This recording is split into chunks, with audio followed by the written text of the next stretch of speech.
নমস্কার বন্ধুরা, আপনাদেরকে সাথে নিয়ে আরও একটা ব্লগ নিয়ে চলে এসেছি। আজকের একটা স্পেশাল দিন, তাই একটা গোলাপ ফুল দিয়ে ভিডিওটা শুরু করলাম। সকাল সকাল সুমন মানে পাকুমের বাবা এই ফুলটা আমাকে এনে দিয়েছে। তাই এই ফুলটা তো আমার কাছে স্পেশাল, আরও স্পেশাল তার কারণ এই ফুলটা হচ্ছে আমার হাজব্যান্ডের নিজের হাতে যত্ন করা গাছের একটা গোলাপ। আজকের দিনটা আমাদের দুজনের কাছে খুবই একটা গুরুত্বপূর্ণ এবং স্পেশাল দিন। আশা করি অনেকেই সেটা বুঝতে পারছেন, বা যদি থাম্বনেল দেখে থাকেন সেখানেও দেখে বুঝতে পেরেছেন যে কেন বলছি। তাই দুজনে মিলে একটু বেরিয়ে এসেছি। তার আগে পাকুমকে ওর ঠাকুমার কাছে খাইয়ে দাইয়ে রেখে এসেছি। কয়েকটা কাজ সেরে তারপরে আবার বাড়ি যাব। বাড়ি ফিরে এসে দেখছি পাকুম খাওয়া দাওয়া করে ওর দাদুর সাথে খেলা করছে। এই যে বদমাইশি করছে, এবার দেখুন না আমাকে দেখে ওর রিয়াকশানটা কি হয়।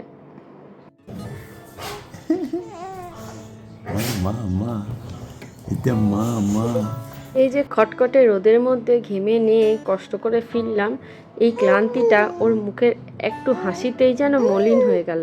ওর হাসিটার কাছে ওই কষ্টটা যেন কোনো কষ্টই না। এই যে এবার চলে এসেছি রান্নাঘরে।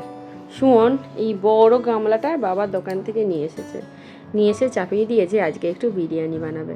আসলে আমি না বিরিয়ানি খেতে খুব পছন্দ করি, তাই ও দেখলো যে আজকে তাহলে বিরিয়ানিটা বাড়িতেই রান্না করি। আর এই যে লেগ পিসগুলো নিয়ে এসেছে, ওটা আমি একা খাবো না, ওটাও সবার জন্য, কিন্তু লেগ পিসটা নেওয়ার উদ্দেশ্য আমি লেগ পিস যেহেতু পছন্দ করি সেই জন্য একেবারে লেগ পিস এনেছে, সেটা আমিও খাবো আর বাকিরাও সবাই খাবে। তো এবারে বলিয়ে দিই, এত আর সাসপেন্স রাখতে পারছি না। আসলে আমাদের আজকে বিবাহ বার্ষিকী, আমাদের এটা 7 বছর কমপ্লিট হলো। দেখতে দেখতে যে কিভাবে 7টা বছর কেটে গেল বুঝতেও পারলাম না। আর এইভাবেই যদি দিনগুলো তাড়াতাড়ি কাটতে থাকে তাহলে তো আমরা খুব তাড়াতাড়ি বুড়ো হয়ে যাব। সে হলো যাই হোক, আজকের দিনটা আনন্দের দিন, তাই ওসব কথা ভাববো না। এই বছরটা আরও স্পেশাল, তার কারণ পাকুম আমাদের কাছে আছে। পাকুমকে নিয়ে এই দিনটা আমাদের প্রথম কাটছে। জানেন তো, আমাদের যখন বিয়ে হয়েছিল তখন আমাদের অত ভিডিও ক্যামেরা বা ফটোগ্রাফি এইসব নিয়ে না কোনো অত আইডিয়া ছিল না। ওই নর্মাল আগেকার দিনের যেরকম একটা ভিডিও ক্যামেরা হয় সেরকম হয়েছিল, সেরকম কোনো ভালো স্টিল ফটো আমাদের নেই। ওই বেশ কিছু ফোনের মধ্যে ছিল, সেই কটাই আপনাদের সাথে শেয়ার করলাম। এই যে বিরিয়ানি রেডি হয়ে গেছে, বিরিয়ানিটা খুবই ভালো টেস্টি হয়েছিল। রাইসটাও যেমন ফ্লেভারফুল ছিল, আলুটাও সেরকম নরম হয়েছিল।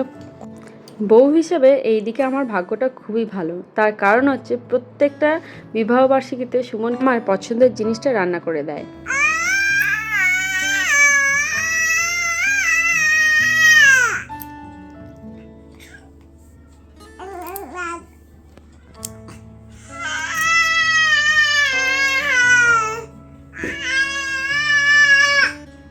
বন্ধুরা, আজকের ব্লগটা পাকুমের গান শুনিয়েই শেষ করছি।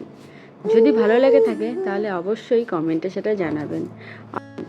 আর যদি প্রথম এসে থাকেন তাহলে আমাদের চ্যানেলটা সাবস্ক্রাইব করে আমাদের পাশে থাকার অনুরোধ রইল। তাহলে আজকের মতো টাটা।